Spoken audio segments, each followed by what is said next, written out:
দূরে অনুপস্থিত হইতেন না, সব সময় রাসূলের মজলিসের মধ্যে উপস্থিত থাকতেন, সব সময় রাসূলের মজলিসে উপস্থিত থাকতেন।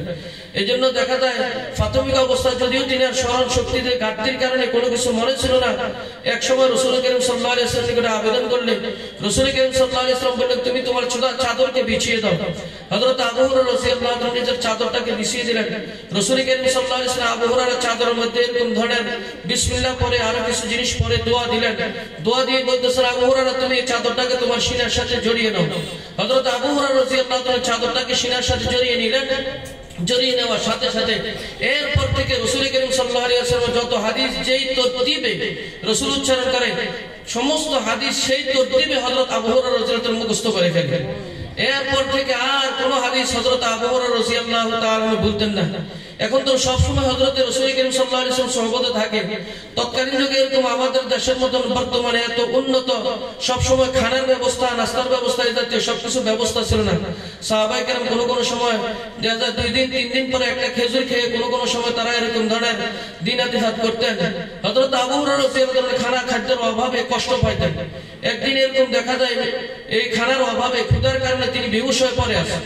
এমন অবস্থার মধ্যে রাসূল করিম সাল্লাল্লাহু আলাইহি ওয়াসাল্লাম বলেন, তোমাদের কার কাছে কি আছে? ওই তৎকালীন যুগে আমাদের দেশে যারা নাকি পান খায় প্রত্যেকে পকেটের মধ্যে পান রাখে। এই তৎকালীন যুগে এখনো আছে আহলে আরব, তারা প্রত্যেকে পকেটের মধ্যে কিছু খেজুর রেখে দেয়। প্রত্যেকে নিজের ছোট একটা খেজুরের বক্স প্রত্যেকে তার পকেটের মধ্যে রাখে। রাসূল সাল্লাল্লাহু আলাইহি ওয়াসাল্লাম যখন জিজ্ঞেস করলেন, তোমাদের সাথে কার নিকটে কি পরিমাণ খেজুর আছে, তোমরা খেজুরগুলো জমা দাও। দেখা যাচ্ছে 21টা খেজুর উপস্থিত সাহাবায়ে কেরাম থেকে পেয়ে গেল। এই উপস্থিত সাহাবায়ে কেরাম থেকে যে 21টা খেজুর পাইলেন, রাসূল করিম সাল্লাল্লাহু আলাইহি ওয়াসাল্লাম এই খেজুরগুলোর মধ্যে প্রত্যেকটা খেজুর মধ্যে বিসমিল্লাহ পড়ে একটা থলের মধ্যে নিলেন। থলের মধ্যে নেওয়ার পরে বললেন যে আবু হুরায়রা তুমি এই থলেটা নাও এবং উপস্থিত যারা আছে সবাইকে এখান থেকে মেহমানদারি করাও। হযরত আবু হুরায়রা রাদিয়াল্লাহু আনহু সবাইকে মেহমানদারি করানোর পরে আরো কিছু খেজুর ভিতরের মধ্যে রয়ে গেল। রাসূল বললেন, এটা তোমার সাথে রেখে দাও। হযরত আবু হুরায়রা রাদিয়াল্লাহু আনহু খেজুরের এই থলেটাকে নিজের সাথে রাখলেন। রাসূলের জিন্দেগীর এরকম 2 থেকে 3 বছর সেখান থেকে নিজে খেজুর ভক্ষণ করেন, নিজের দোস্ত আহবাবকে ভক্ষণ করেন, আরো যত আত্মীয় স্বজন আছে সবাইকে যে কোনো অনুষ্ঠানের মধ্যে তিনি এরকম খেজুর বিতরণ করতেন। রাসূলের জিন্দেগীর এরকম ধরনের 2 থেকে 3 বছর। হযরত আবু বকর সিদ্দিক রাদিয়াল্লাহু তাআলার জিন্দেগীর খেলাফতের জিন্দেগীর 2.5 বছর। হযরত ওমর রাদিয়াল্লাহু আনহু খেলাফতের জিন্দেগীর 10 বছর। হযরত ওসমান রাদিয়াল্লাহু আনহু খেলাফতের জিন্দেগীর এরকম 12 বছর। 12, 10, 22। হযরত আবু বকর সিদ্দিক রাদিয়াল্লাহু আনহু খেলাফতের যোগ হলো এরকম ধরনের 2 বছর বা 2 বছরের বেশি, 2.5 বছরের মতন। সেখানে আসার 2 বছর, 26, 24। রাসূল করিম সাল্লাল্লাহু আলাইহি ওয়াসাল্লামের জিন্দেগীতে 3 বছর। 24 আর 3 26, 27 বছর। 27.5 বা 27 বছর পর্যন্ত এই থলে থেকে তিনি নিজে খেজুর পান করেছেন, খেজুর খেয়েছেন, নিজের আত্মীয় স্বজনকে উপস্থিত দোস্ত আহবাবকে খেজুরকে এরকম ধরনের বিতরণ করেন। এই যে খেজুর তিনি বিতরণ করেন, সব সময় প্রত্যেকে এরকম খেজুর নিতেন এবং সবাইকে খেজুর বিতরণ করতেন। হযরত ওসমান রাদিয়াল্লাহু তাআলা আনহু যে দিন শাহাদাত বরণ করেন, ওই দিন যখন নাকি মদিনাতে বিশাল গন্ডগোল চলতেছিল, চিৎকার কান্নাকাটি চলতেছিল, হযরত ওসমান রাদিয়াল্লাহু আনহু ইন্তেকালের দিন, শাহাদাতের দিন এই খেজুরের থলকে হারিয়ে ফেলেন। তখন হযরতে বেলাল, হযরতে আবু হুরায়রা রাদিয়াল্লাহু আনহু চোখের পানি ফেলে কাঁদতেন আর একটা কবিতা পড়তেন, আল ইয়াউমা লিন-নাস গাম্মুন ওয়া লিয়া গাম্মান, আল ইয়াউমা লিন-নাস গাম্মুন ওয়া লিয়া গাম্মান, ফাকদুল জিরাবে ওয়া কতল শাইখ ওসমান। হায় রে, আজকে মদিনাবাসীর জন্য, সকলের জন্য একটাই মাত্র ব্যথা যে ওসমান রাদিয়াল্লাহু আনহু দুনিয়া থেকে বিদায় নিয়েছে। আজকে সমস্ত মদিনাবাসীর একটা মাত্র ব্যথা, আর আমি আবু হুরায়রা 2টা ব্যথা। যে ব্যথা যে একটা হলো হযরত ওসমান দুনিয়া থেকে বিদায় নিয়েছে, আরেকটা ব্যথা হলো রাসূল সাল্লাল্লাহু আলাইহি ওয়াসাল্লামের মুজিজার যে ব্যাগ থলে সেটাকে আমি হারিয়ে ফেলেছি। এই বলে মদিনার গলিতে গলিতে তিনি কাঁদতেন আর ওই ব্যাগটাকে, ওই থলেটাকে তালাশ করতেন। শেষ পর্যন্ত আর এই মুজিজার থলে আর পাওয়া যায় না। তিনাকে কেউ জিজ্ঞেস করেন, এখান থেকে আপনি 26 বছর 27 বছরে কি পরিমাণ খেজুর আপনি ভক্ষণ করেছেন? তিনি বলতেছেন যে আমার মনে হয় এক বছর আমি 1 টন পরিমাণ খেজুর আমি চতুর্দিকে বিতরণ করেছি। 26 বছরে আমি 26 টনের চেয়ে বেশি, 26 টনের চেয়ে বেশি খেজুর আমি বিভিন্ন জায়গায়, আমি বিভিন্ন অনুষ্ঠানে দোস্ত আহবাবের নিকটে, আত্মীয় স্বজনের নিকটে আমি এগুলোকে বিতরণ করেছিলাম। এই খেজুরের ব্যাগ আল্লাহ তাআলা কুদরতি ভাবে কি করে হযরত ওসমান রাদিয়াল্লাহু আনহু শাহাদাতের দিনে ওটাকে দুনিয়া থেকে বিলুপ্ত করে দেয়। যদি এই খেজুরের ব্যাগ থাকতো হয়তো শেষ পর্যন্ত এটাকে মানুষের সেজদা দিত, আল্লাহ তাআলা কুদরতি ভাবে একে বিলুপ্ত করে দেয়। তো হযরত আবু হুরায়রা রাদিয়াল্লাহু আনহু চিৎকার করে কাঁদতেন আর মদিনার গলিতে গলিতে এই কবিতা পড়তেন, আল ইয়াউমা লিন-নাস গাম্মুন ওয়া লিয়া গাম্মান ফাকদুল জিরাবে ওয়া কতল শাইখ ওসমান, ফাকদুল জিরাবে ওয়া কতল শাইখ ওসমান। সেই আবু হুরায়রা রাদিয়াল্লাহু তাআলা থেকে সর্বশেষ হাদিসটা বর্ণিত আছে, কালিমাতানি হাবিবাতানি ইলার রহমান, যে দুইটা শব্দ আল্লাহ তাআলার নিকট অতি প্রিয়, অত্যন্ত প্রিয়। তো প্রিয় কাকে বলা হয়? যিনি এরকম পছন্দ করেন, আল্লাহ তাআলা এই দুইটা কালেমাকে খুব বেশি পছন্দ করেন। আবার দেখা যায় এত পছন্দের জিনিস হয়তো বা কষ্ট হইতে পারে, আমাদের পছন্দের জিনিস আমরা ব্যবহার করতে, আমরা সংগ্রহ করতে অনেক সময় অনেক কষ্ট হয়। খুব পছন্দের জিনিস সংগ্রহ করতে অনেক সময় কষ্ট হয়। যেমন অনেকে আছে গোশত খাইতে খুব পছন্দ করে, খাসির গোশত খাইতে পছন্দ করে, কিন্তু ব্যবস্থা করা অত্যন্ত কষ্ট, কিন্তু দাম বেশি। এখানে হয়তো বা অনেকে মনে করতে পারে অনেক দাম মনে হয়, অনেক কষ্ট হবে। এই জন্য পরের শব্দ বলতেছেন খফিফাতানি আলাল লিসানি, উচ্চারণের মধ্যে অনেক সহজ, এটা জবানে উচ্চারণ করা অত্যন্ত সহজ, মিজানের পাল্লার মধ্যে অনেক ভারী। সুবহানাল্লাহি ওয়া বিহামদিহি সুবহানাল্লাহিল আযীম, সুবহানাল্লাহি ওয়া বিহামদিহি সুবহানাল্লাহিল আযীম। যদি কোনো ব্যক্তি এরকম সুবহানাল্লাহি ওয়া বিহামদিহি সুবহানাল্লাহিল আযীম একটা আমলের পাল্লাকে খুব বেশি ভারী করে দেয়। পাল্লা কি পরিমাণ? সালমান ফারসি রাদিয়াল্লাহু তাআলা আনহু বলেন যে মিজানের পাল্লা এত বড় বিশাল হবে, 7 আসমান এবং 7 জমিন যদি এক পাল্লার মধ্যে রেখে দেওয়া হয়, তখন 7 আসমান এবং 7 জমিন এক পাল্লার মধ্যে ধরার পরেও দেখা যায় আরো জায়গা খালি থাকবে। এত বড় বিশাল হবে আমলের পাল্লা। তো সেই আমলের পাল্লা ভারী হওয়ার জন্য, ওজনের পাল্লা ভারী হওয়ার জন্য আমাদের বেশি করে আমল করার দরকার। সেই পাল্লা ভারী হওয়ার জন্য বেশি আমলের মধ্যে থেকে একটা আমল হলো সুবহানাল্লাহি ওয়া বিহামদিহি সুবহানাল্লাহিল আযীম। এই দোয়াটুকু আমরা বেশি পরিমাণে পাঠ করা। আমরা যে বুখারী শরীফের শেষ হাদিস পড়লাম, বুখারী শরীফের শেষ হাদিস পড়া মানে বুখারী শরীফের শেষ করে এই হাদিসটাকে পাঠ করা হইতেছে। মুহাদ্দিসিন কিরামের অভিমত, মুজাদ্দিদ মুহাদ্দিসিন কিরামের অভিমত, যদি কোনো অনুষ্ঠানে কোনো জায়গার মধ্যে বুখারী শরীফের খতম হয়, খতম হওয়ার পরে যে দোয়া করে, দোয়া আল্লাহ তাআলা কবুল করেন। কিসের উপর দোয়া হবে? যদি কেউ বিপদের মধ্যে থাকে, বিপদ থেকে মুক্তির জন্য দোয়া, আল্লাহ তাআলা বিপদ থেকে উদ্ধার করবেন। কেউ যদি জটিল ও কঠিন রোগের সাথে আক্রান্ত থাকে, জটিল ও কঠিন রোগ থেকে মুক্তির জন্য দোয়া করবে, আল্লাহ তাআলা জটিল ও কঠিন রোগ থেকে মুক্ত করে দিবেন। কেউ যদি মামলা মোকদ্দমার সমস্যা থাকে, সেই মামলা মোকদ্দমার সমস্যা থেকে মুক্তির জন্য যদি করে বুখারী শরীফের খতম করে, আল্লাহ তাআলা তার মামলা মোকদ্দমার সমস্যা থেকে মুক্ত করবেন। কেউ যদি এরকম ধরনের কোনো দেশে যদি দুর্ভিক্ষ দেখা যায়, দুর্ভিক্ষ থেকে মুক্তির জন্য যদি বুখারী শরীফের খতমের ব্যবস্থা করা হয়, আল্লাহ তাআলা দুর্ভিক্ষ থেকে মুক্ত করবেন। কেউ যদি কোনো এলাকার মধ্যে যদি এরকম ধরনের কোনো মহামারী দেখা যায়, আর সেই মহামারী থেকে যদি কোনো মানুষে যদি কোনো মুক্ত হতে চায়, আর সেই মুক্তির জন্য বুখারী শরীফের খতমের ব্যবস্থা করা হয়, বুখারী শরীফের খতমের বদৌলতে মহামারী থেকে আল্লাহ তাআলা মুক্ত করবেন।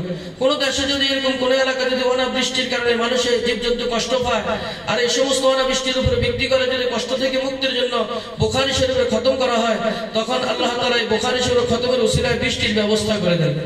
মুহাদ্দিসিন কিরাম বলেন যে কোন মুহাদ্দিস বলেন, আমি 100 বার 100টা সমস্যাকে সামনে নিয়ে 100 বার আমি বুখারী শরীফ খতম করে দোয়া করেছি। আমি যতবার বুখারী শরীফকে খতম করে দোয়া করেছি, যে উদ্দেশ্যকে কেন্দ্র করে দোয়া করেছি, আমার ওই উদ্দেশ্য আল্লাহ তাআলা পূরণ করেছেন। আল্লাহ তাআলা আমার ওই উদ্দেশ্যকে পূরণ করেছেন।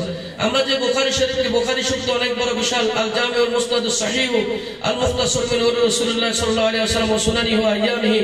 এই বুখারী শরীফ আসাহুল কুতুব বাদা কিতাবিল্লাহ তাআলা। বুখারী শরীফটা হলো কোরআনে কারীমের পরে আসমানি নিচে জমিনের উপরে যত কিতাব আছে, আসমানি কিতাব পরে বুখারী শরীফটা হলো সবচেয়ে বেশি বিশুদ্ধ, সবচেয়ে বেশি দামি, সবচেয়ে বেশি বিশুদ্ধ। এজন্য আবু যায়েদ মারওয়াজি রাহমাতুল্লাহ আলাইহি থেকে বর্ণিত, তিনি বলেন, আমি মক্কা শরীফে এরকম তাওয়াফ করার পরে, এখন না হয়তো মাতাফের মধ্যে বিশ্রাম নেওয়া যায় না, তৎকালীন যুগে এরকম ধরনের জায়গা খালি ছিল। হযরত আবু যায়েদ মারওয়াজি রাহমাতুল্লাহ আলাইহি বলেন, আমি তাওয়াফ করার পরে হাতিমে কাবা ওয়াত্তাখিযু মিন মাকাম ইব্রাহিম, হাতিমে কাবা যে মাকাম ইব্রাহিম, আমি মাকাম ইব্রাহিমের নিকটে আমি ঘুমিয়েছিলাম। তাওয়াফ শেষে আমি ঘুমিয়ে রইলাম। ঘুমানোর পরে ঘুমন্ত অবস্থায় স্বপ্নে দেখি রাসূল করিম সাল্লাল্লাহু আলাইহি ওয়াসাল্লাম বলতেছে, ইয়া আবা যায়েদ ইলা মাতা তাদরুসু কিতাব আশ-শাফিঈ, হে আবু যায়েদ মারওয়াজি, তুমি কিতাব আশ-শাফিঈ, শাফিঈ রাহমাতুল্লাহ আলাইহির কিতাব আর কতদিন পর্যন্ত পড়বে? ইমাম শাফিঈ রাহমাতুল্লাহ আলাইহির একটা কিতাব আছে, কিতাবুল উম, তিনি এরকম ধরনের দর্শ তদরিসের কাজ করতেন। রাসূল করিম সাল্লাল্লাহু আলাইহি ওয়াসাল্লাম বলেন, হে আবু যায়েদ মারওয়াজি, তুমি আর ইমাম শাফি রহমতুল্লাহের কিতাব আর কতদিন পড়াবে, কতদিন সেই কিতাব শাফির কি করে দর্শ তদরিস শিক্ষকতার কাজ করবে? ও মা, আর আমার কিতাবের কি তাফসীর, আমার কিতাবের ক্লাস করবে না? তুমি আমার কিতাবের কোনো ক্লাস করবে না? তখন আবু যায়েদ মারওয়াজি রহমতুল্লাহ আলাইহি জিজ্ঞেস করলেন, ইয়া রাসূলুল্লাহ, আপনার কিতাব কোনটি? তখন রাসূল করিম সাল্লাল্লাহু আলাইহি ওয়াসাল্লাম স্বপ্নযোগে বলতেছেন, আল জামিউ লিল ইমাম বুখারী, ইমাম বুখারী রহমতুল্লাহ আলাইহি বুখারী শরীফ আমার কিতাব, ইমাম বুখারী রাহমাতুল্লাহ আলাইহি রচিত বুখারী শরীফ আমার কিতাব। এই কিতাব সম্পর্কে দেখা যাচ্ছে রাসূল করিম সাল্লাল্লাহু আলাইহি ওয়াসাল্লাম স্বয়ং বলতেছেন এটা আমার কিতাব। রাসূল যেখানে নিজে যদি লিপিবদ্ধ করতেন, তখন যদি রাসূলের কিতাব হতো, হযরত ইমাম বুখারী রাহমাতুল্লাহ আলাইহি আরো 200 বছর পরে ওটা লিপিবদ্ধ করে এমন অবস্থা লিপিবদ্ধ করছেন যে লিপিবদ্ধ করার পরে রাসূল এই কিতাবের দিকে নসবত করে বলছেন আমার কিতাব, তুমি আমার কিতাবের ক্লাস করো, আমার কিতাবের দর্শ তাদরিসের ব্যবস্থা করে দাও। কিতাব শাফি, ইমাম শাফি রহমাতুল্লাহ কিতাবের আর কতদিন পর্যন্ত ক্লাস করবে? আল্লাহ তাআলা আমাদের সকলকে আজকের এই অনুষ্ঠানে আমাদের বুখারী শরীফের শেষ সবকের মধ্যে প্রত্যেকের দিলে নেক উদ্দেশ্য করে আল্লাহ তাআলা পূরণ করার তৌফিক দান করেন। আবার পাশাপাশি যে সমস্ত মেয়েরা আজকে বুখারী শরীফের শেষ সবকের মধ্যে সমস্ত মেয়েদেরকে আল্লাহ তাআলা কবুল করে নেন, তাদের ভবিষ্যৎ জিন্দেগি আল্লাহ তাআলা কবুল করেন।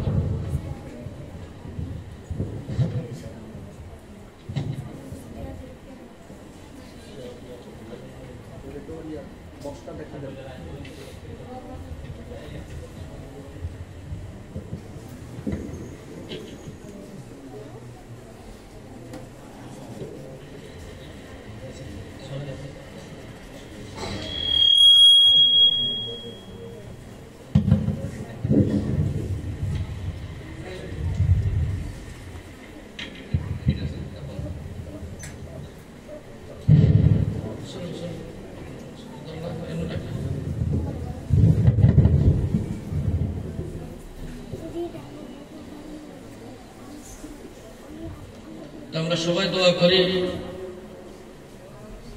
আল্লাহ তাআলা যাতে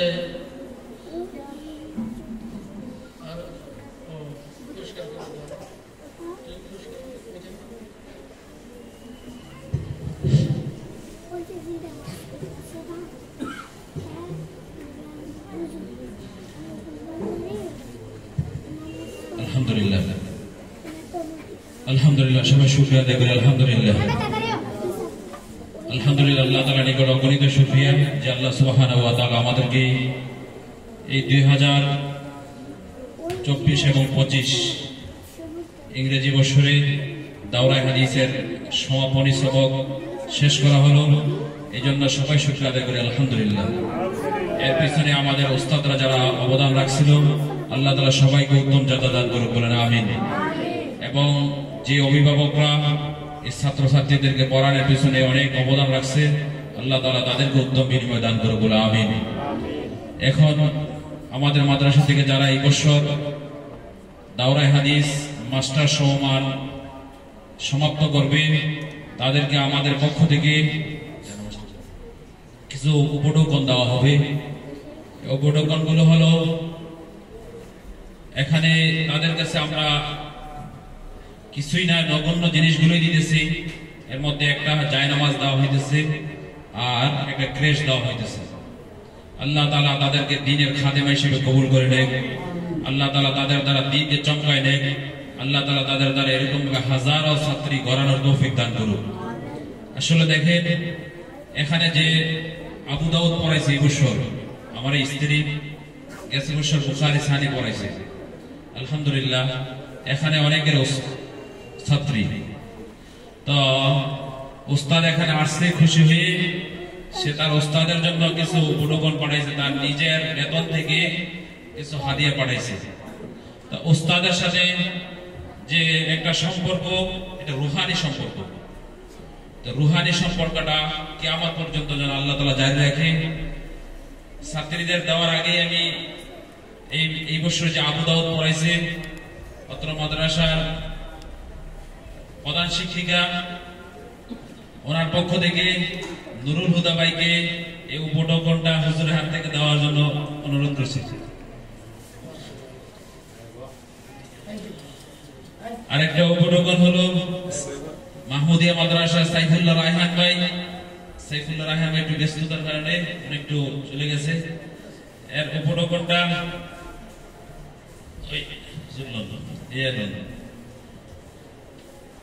আল্লাহ তাআলা ওনার ছাত্রীদের দ্বারা আরো খেদমত নেওয়ার তৌফিক দান করুক, আরো খেদমতের সাথে লেগে থাকার তৌফিক দান করুক। এই পর্যায়ে আপনাদের সম্মুখে যাদেরকে আমরা পুরস্কার দেব ভর্তির সিরিয়াল অনুযায়ী, এই বছর দাওরায়ে হাদিস মাস্টার সম্মান শেষ করছে অত্র মাদ্রাসার ছাত্রী আলেমা আমাতুল্লাহ তানজিরা। এর গার্জিয়ান কেউ আছেন? তার বাবার নাম হলো মোশাররফ হোসেন, গ্রাম হলো সুন্দরপুর, পোস্ট অফিস 10 পাড়া দাউদকান্দি কুমিল্লা। এটা উপরে পৌঁছে দেব। দ্বিতীয় হলো আলেমা ফারিয়া আক্তার, তার পিতা হলো আব্দুল হক ভুইয়া, গ্রাম মজুরিখোলা, সাচার কচুয়া চাঁদপুর। আছেন তার গার্জিয়ান? মামা আছে, আসেন একটু হুজুরের থেকে দিয়ে দেন দেখেন। ফারিয়া আক্তার,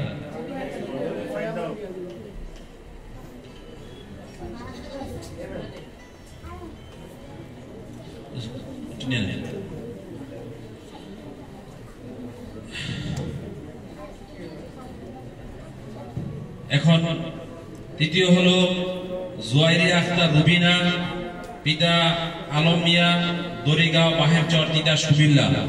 এই বছর আল মদিনা মাদ্রাসা থেকে দাওরায়ে হাদিস সম্মান শেষ করছেন তাহমিনা আক্তার, রেজাউল করিম, বিরামকান্দি তিতাস কুমিল্লা। আরো যারা এরকম ভাবে আল মদিনা মাদ্রাসা থেকে দাওরায়ে হাদিস সম্পন্ন করছেন আলেমা জান্নাতুল ফেরদাউস, সুমন মিয়া, খাতগর কোটবাড়ি, শাহপার দেবিদ্দার কুমিল্লা আছেন। আরেকজন হলো ফাতেমা আক্তার, মনির হোসেন, ধনেশ্বর চৌশুই দাউদকান্দি কুমিল্লা আসলেন। এই যে বাবা ফাতেমা আক্তার। একজন উস্তাদ সামনে আগে আসেন, কেরাইশগুলো দিয়ে দেন।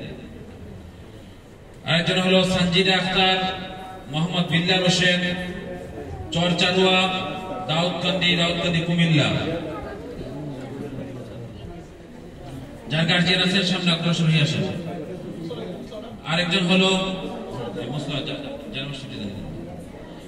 হলো ফারহানা আক্তার, পিতা মোহাম্মদ আবুল হাশেম, আশরা চান্দিনা দেবিদ্দার কুমিল্লা আছেন। আরেকজন হলো আলেমা খাদিজা আক্তার, পিতা আব্দুল মতিন, সোনাকান্দা নারায়ণদিয়া তিতাস কুমিল্লা। আরেকজন হলো জান্নাতুল ফেরদাউস নুসরাত, পিতা মোহাম্মদ আব্দুল কুদ্দুস, একলারামপুর কলাকান্দি তিতাস কুমিল্লা। আল্লাহ তাআলা এই সমস্ত ছাত্রীদের সবাইকে কবুল ও মঞ্জুর করে নেন এবং আমাদের গেছে বছর যারা দাওরায়ে হাদিস ফারেগ হয়েছে তাদেরকেও আমরা গেছে বছর তাদেরকে উপহার দিতে পারি নাই। এই জন্য এই বছর আমরা তাদেরকে ক্রেশ উপহার দিয়ে দিয়েছি। এর মধ্যে হলো মানসুরা আক্তার হাফসা, আরেকজন হলো মারিয়া আক্তার শিমু, আলেমা বুশরা আক্তার, আলেমা সুমাইয়া আক্তার হাবিবা, মারিয়া রহমান, আলেমা খাদিজা আক্তার, আলেমা জান্নাতুল ফেরদাউস, আলেমা নুসরাত জাহান, আলেমা মাইমুনা আক্তার, আলেমা মাহবুবা আক্তার। আল্লাহ তাআলা সবাইকে কবুল ও মঞ্জুর করে নেন। এখন দোয়া হবে, আমরা সবাই দোয়ার মধ্যে বসি। আল্লাহ তাআলা আমাদের সবাইকে কবুল ও মঞ্জুর করে নেন। আল্লাহ তাআলা এই সমস্ত খেদমতের দ্বারা দুনিয়া এবং আখিরাতের মধ্যে কল্যাণ দান করুন। সবাই দোয়া করবেন। অত্র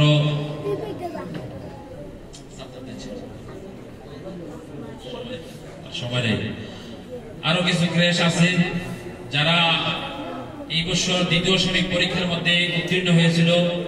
এই সমস্ত ছাত্রীদেরকে ক্রেশের মাধ্যমে আমরা উৎসাহের কারণ হলো আমরা দেখছি প্রথম সাময়িক পরীক্ষার পরে যখন আমরা ক্রেশের মাধ্যমে তাদের উৎসাহ দিয়েছি, দ্বিতীয় সাময়িক পরীক্ষার মধ্যে কোনো ছাত্রীকে আমাদের বলতে হয় নাই পড়ো।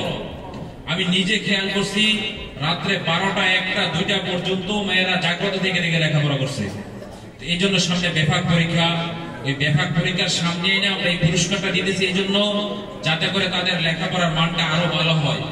আলহামদুলিল্লাহ আপনাদের দোয়ায় আল মদিনা মাদ্রাসার লেখাপড়ার মান আপনাদের দোয়ায় আলহামদুলিল্লাহ আমাদের যত সাধ্য আছে চেষ্টা করতেছি আলহামদুলিল্লাহ ভালো করার জন্য। আল্লাহ তাআলা আরো ভালো করার তৌফিক দান করুন। আমাদের সবার জন্য দোয়া করব হুজুর।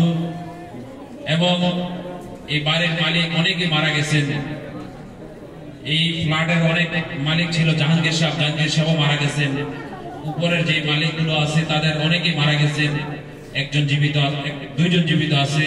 আল্লাহ তাআলা তাদেরকে হায়াতে তৈয়বা দান করুক। যারা মৃত্যুবরণ করেছে তাদেরকে আল্লাহ তাআলা জান্নাতুল উচ্চা মাকাম দান করুক। এবং আমার বাবা, খাস করে আমার বাবার জন্য সবাই দোয়া করবেন, আল্লাহ তাআলা তার কবরকে নূর দ্বারা ভরপুর করে দেয়, জান্নাতুল উচ্চা মাকাম দান করুক। এই সদকায়ে জারিয়া যেন কিয়ামত পর্যন্ত সবার বাবা মার কবরের মধ্যে পৌঁছায় দেয়। আমাদের মাঝে উপস্থিত ছিল অনেকেই, আমরা পরিচয় দিতে পারি নাই। আমাদের মাঝে উপস্থিত আছে হযরত মাওলানা বশির আহমদ সাহেব, আমাদের মাঝে উপস্থিত আছে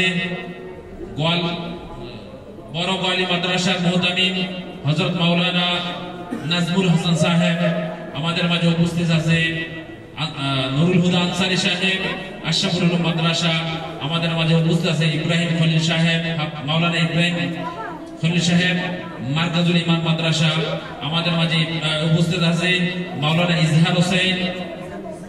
ইজহারুল ইসলাম ময়েস হামিউস সুন্নাহ মাদ্রাসা, আমাদের মাঝে উপস্থিত আছে হুগুলিয়া মাদ্রাসার মুহতামিম দারুস সুন্নাহ মাদ্রাসার মুহতামিম হযরত মাওলানা গোলাম মুস্তাফা সাহেব, আমাদের মাঝে উপস্থিত আছে অত্র আমাদের পার্শ্ববর্তী বাসাই মুরব্বির নাম জানি না, আমাদের মাঝে উপস্থিত আছে অত্র বাড়ির মালিক আলমগীর হোসেন সাহেব, আমাদের মাঝে উপস্থিত আছে বাজবাজার মাদ্রাসার সম্মানিত মুহতামিম হযরত মাওলানা মুফতি জামাল উদ্দিন সাহেব, আমাদের মাঝে উপস্থিত আছেন আল কারীম মাদ্রাসার সম্মানিত মুহতামিম হযরত মাওলানা ইব্রাহিম সাহেব, আমাদের মাঝে উপস্থিত আছেন মদিনাতুল কোরআন মাদ্রাসার মুহতামিম হযরত মাওলানা ইয়াসিন সাহেব, আমাদের মাঝে উপস্থিত আছেন ইকরাম মডেল কওমি মাদ্রাসার সম্মানিত পরিচালক মা টেলিকমের স্বত্বাধিকারী হযরত মাওলানা মিজানুর রহমান সাহেব, আমাদের মাঝে উপস্থিত আছেন হযরত মাওলানা মহিউস সুন্নাহ মাদ্রাসার সম্মানিত মুহতামিম হযরত মাওলানা ফয়জুল্লাহ সাহেব, আমাদের মাঝে আরো অনেকে উপস্থিত আছেন মাজহারুল ইসলাম সাহেব। আল্লাহ তাআলা সবাইকে উত্তম জাযা দান করুক। আল্লাহ তাআলা যারা আমাদের এই অনুষ্ঠানের পিছনে শ্রম দিয়েছে আল্লাহ তাআলা সবাইকে উত্তম বিনিময় দান করুক। এখন আমাদের হযরত দোয়া করবেন, সবাই শরীক হওয়ার চেষ্টা করি, লাইটগুলো বন্ধ করে দিই, দোয়া করে শুরু। اللهم صل على محمد كلما ذكر وذاكر وصل على محمد كلما غفر عن ذكر الغافل. استغفر الله الذي لا اله الا هو الحي القيوم واتوب اليه. استغفر الله الذي لا اله الا هو الحي القيوم واتوب اليه. استغفر الله الذي لا اله الا هو الحي القيوم واتوب اليه. اللهم ربنا ظلمنا انفسنا وان لم تغفر لنا وترحمنا لنكونن من الخاسرين. ربنا آتنا في الدنيا حسنة وفي الآخرة حسنة وقنا عذاب النار. لا إله إلا الله الحليم الكريم. سبحان الله رب العرش العظيم والحمد لله رب العالمين. نسألك موجبات رحمتك وعسائر مغفرتك والغنيمة من كل بر والسلامة من كل إثم. لا تدع لنا ذنبا إلا غفرته ولا هما إلا فرجته ولا دينا إلا قضيته ولا مريضا إلا شفيته ولا حاجة من حوائج الدنيا والآخرة هي لك رضا إلا قضيتها يا أرحم الراحمين. اللهم صل على محمد صلاة تنجينا بها من جميع الأهوال والآفات وتقضي لنا بها جميع الحاجات وتطهرنا بها من جميع السيئات وترفعنا بها عندك أعلى الدرجات وتبلغنا بها أقصى الغايات من جميع الخيرات في الحياة وبعد الممات. إنك على كل شيء قدير يا الله يا أرحم الراحمين يا أكرم الأكرمين يا فرد العالم. আয় আল্লাহ বুখারী শরীফের খতমের পরে আয় আল্লাহ উলামায়ে কিরামকে সাথে নিয়ে আয় আল্লাহ মাসুম বাচ্চাদেরকে সাথে নিয়ে বিশেষ মেহমানদারকে সাথে নিয়ে মাওলা করিম তোমার শাহী দরবারে হাত তুলেছি মাওলা। আয় আল্লাহ আজকের এই বুখারী শরীফের খতমের উসিলায় আমাদের জিন্দেগির সমস্ত গুনাহ খাতা মাফ করে দাও মাওলা। আয় আল্লাহ ইচ্ছায় অনিচ্ছায় জানা অজানা ছোট বড় যত গুনাহ করেছি মাওলা, অনুগ্রহ করে দয়া করে মায়া করে আমাদের জিন্দেগির সমস্ত গুনাহ খাতা মাফ করে দাও। আয় আল্লাহ নফসের ধোঁকায় পড়ে, শয়তানের ধোঁকায় পড়ে, দোস্ত আহবাবের ধোঁকায় পড়ে, ঘরে বাহিরে